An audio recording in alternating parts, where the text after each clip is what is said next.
আমাকে ডিভোর্স দিও না, তুমি তুমি আমাকে ডিভোর্সে বানাইও না। দেখো, তুমি শুধু আমাকে একটা বার সুযোগ দাও।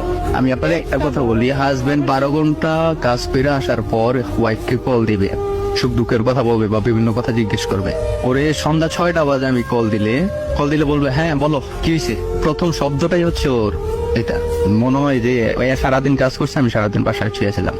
আমি বলে এইভাবে কথা বলবো, ভালো করে কথা বলো। কথার ভাষা এতটা খারাপ হবে আপনাদের সামনে বলতে চাইতেছি না। তারপরে 6টার পরই আর ঘুমাইছে পরে 6টার পরই আমি ঘুমাই যাবো বলে টাটা ফট করে বন্ধ করে। আমি যদি বেশি কথা বলি, কথা বলতে দেরি আছে, আমার ব্লক দিতে দেরি নাই, কারণ আমি দেখে আমি কিছু করতে পারবো না। এমন অবস্থা হয়ে গেছিল যে আমি দেশে মারা যাবো, এমন একটা অবস্থা। তারপর তো আছে এই ছোট ভাইয়ের সাথে তো এই কাহিনী করছে।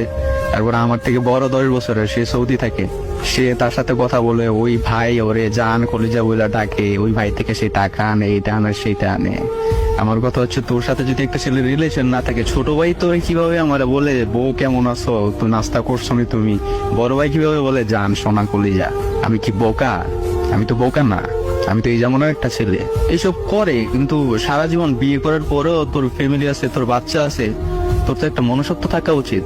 কিন্তু এই মনুষ্যত্বটা ওর ভিতরে নাই। আমি ওরে হাজারো বার বোঝাইছি, এই 2 ঘটনা জানার পরও আমি মাফ করছি। মাফ করে ওরা আমি বলছি যে তোমার যা হয়েছি, আমি আমার সর্বোচ্চ 1 বছর সময় লাগবে, 1 বছরের শেষের দিকে হয়তো আমি বাড়িতে আসবো। তুমি আল্লাহর দিকে তাকাই, আমার বাচ্চার দিকে তাকাইয়া তুমি আমার বাড়িতে যাও।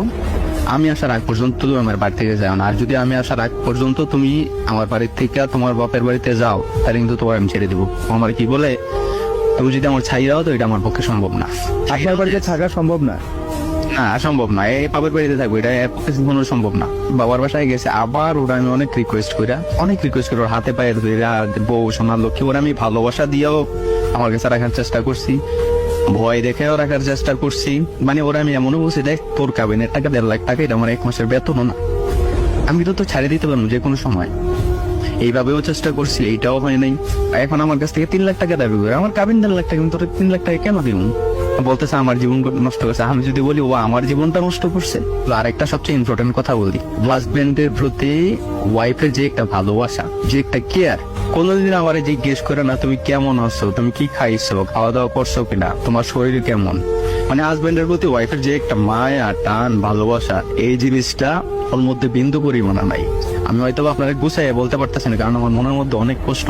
আমার বাচ্চাটার সাথে আমি 2 মাস যাবত কথা বলতে পারি না। একটা মা কতটা ভালো হইলে সে তার বাচ্চারে তার বাবা সম্পর্কে বলতে পারে, তোমার বাবা মদ খায়, গাঁজা খায়, তোমার বাবা অন্য মেয়েদের সাথে কথা বলে, তোমার বাবা পচা। তো আমার ছিল ছোট মানুষ, আমার ছিল এইটা কেউ যদি জিজ্ঞেস করে তোর বাবা কই, বলে যে আমার বাবা ভালো না, আমার বাবা। যে ডাক্তারকে 2 বছর আগে এই বিয়ে মানি না বলে স্মৃতিশক্তি হারানোর নাটক করেছিলাম, আজ তাকে নিজের মেডিকেলের লেকচারার হিসেবে দেখছি। ক্লাস শুরু হওয়ার পর থেকে ডাক্তার এলটান এহসানকে পর্যবেক্ষণ করছিলাম। এই প্রথম এলটানকে মাস্ক ছাড়া দেখলাম। এলটান আগে থেকেও সুদর্শন হলেও এই 2 বছরে যেন সে আরো সুদর্শন হয়ে গেছে। তীক্ষ্ণ নাক, মেদহীন চোয়াল আর সেই বিখ্যাত চিকন ফ্রেমের চশমা। চশমার কাচের ওপাশ থেকে একজোড়া গভীর বাদামি চোখ পুরো ক্লাসের উপর একবার বুলিয়ে নিল। এলটানের ব্যক্তিত্বে এখন এক ধরনের শীতল গাম্ভীর্য, যা ক্লাসের মেয়েদের নিঃশ্বাসে চঞ্চলতা ধরিয়ে দিচ্ছে। এলটান পোডিয়ামে এসে দাঁড়ালো, মার্কারটা হাতে নিয়ে হোয়াইট বোর্ডে নিজের নাম লিখল, ডক্টর এলটান এহসান। তার কণ্ঠস্বর যখন প্রতিধ্বনিত হলো, এইজার মানে আমার মনে হলো কেউ যেন আমার কলিজায় বরফ পানি ঢেলে দিল। গুড মর্নিং এভরিওয়ান, আমি এলটান এহসান, আপনাদের নতুন ক্লিনিক্যাল লেকচারার।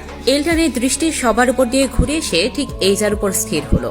1 সেকেন্ড, 2 সেকেন্ড, সময় যেন থমকে গেল।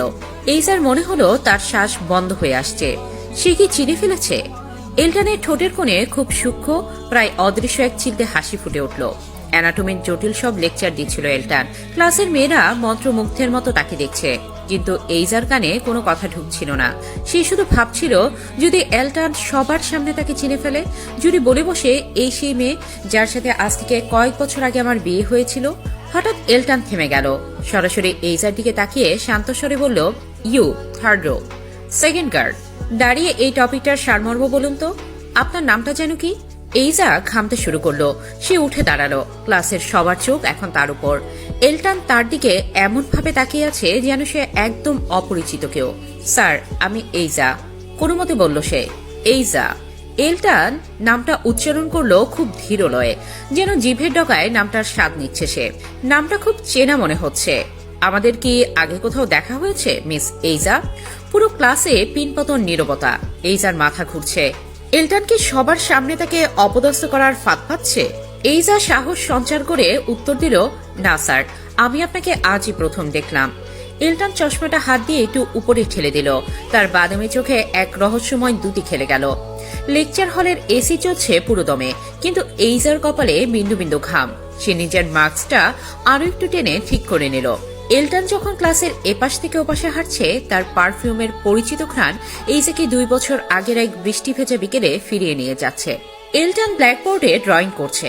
হঠাৎ সে কথা বলা বন্ধ করে আবারও এইজার দিকে তাকালো। পেছনের সারির ওই স্টুডেন্ট যার মুখে মাস্ক, আপনার শরীর কি খারাপ? ক্লাসের ভেতরও মাস্ক পরে আছেন কেন? পুরো ক্লাসের নজর এখন এইজার দিকে। সে আমতা আমতা করে বলল, জি স্যার, একটু ঠান্ডা লেগেছে। এলটন ডেস্কে হাত রেখে একটু ঝুঁকে দাঁড়ালো। চশমার ফ্রেমের ভেতর দিয়ে তার বাদামি চোখ জোড়া যেন এইজার মাস্ক ভেদ করে ভেতরে ঢুকে যাচ্ছে। সে ধীরস্থির গলায় বলল, একজন হবু ডাক্তার হিসেবে আপনার জানা উচিত ক্লাসরুমে পর্যাপ্ত ভেন্টিলেশন আছে। আর যদি বেশি অসুস্থ হন তবে আমার কেবিনে এসে চেক আপ করিয়ে যেতে পারেন। মাস্ক পরে কথা বলে আপনার ভয়েস স্পষ্ট আসছে না। এইজা কোনো মতো বলল, আই এম ফাইন স্যার।